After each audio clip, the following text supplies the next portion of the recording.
They build their own greenhouses. They look like big Quonset huts. They're about 50, 60 feet long and about 25 feet wide. And it's that big, big sheet plastic. You can just, it's not the hard plastic. It's the soft plastic, like, you use for painting or whatever. And they just stretch it over uh, and that picture, that being, that was a juvenile Sasquatch.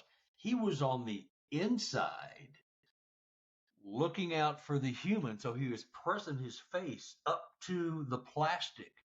And all the moisture in there is the condensation from the propane heaters they use to keep their vegetables, because they make their living growing and selling vegetables at farmers markets. And so the Sasquatch are getting in there. They didn't know who it was at first, although they had seen the Sasquatch around the property. They were well aware that they were around the property, but they had no idea they had the sense to break in and eat their food. They thought some of the neighbors were stealing their food and trying to sell it as their own. So uh, he they decided to lock the door, put a lock on the door. So if somebody was going to get in there, they're going to have to tear into the plastic. But what they didn't know, they have two Quonset huts side by side, and in between the two are these propane heaters.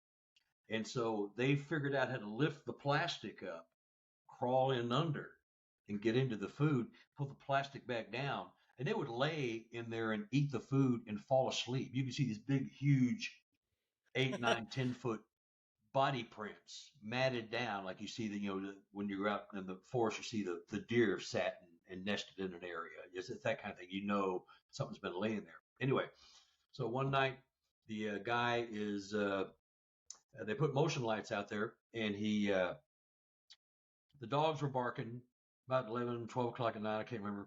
And he says, "Okay, that's it. There's somebody out there. I'm going to go out." And so he gets his phone with a flashlight, and he's running out there. As soon as he opens the door to the house, he hears this unbelievable screaming and roaring coming from one side of the forest. As he gets closer to the greenhouse, he hears it coming from back behind the greenhouse on the other side of the forest. There's a circular road that goes around their house. And so as he gets to the greenhouse, he hears screaming coming from inside the greenhouse. And that's this guy that was in this book, this photo I just showed you. He got caught in there. And he was a juvenile. And so when he opened the door, it ran by him, and they brushed up against each other. That Sasquatch turned sideways, ran through the door. My guy turned sideways to try to get out of the way, and it brushed him. They could have kissed. He was facing their faces were facing each other. I don't think you could get a closer encounter at that point. No, and I've got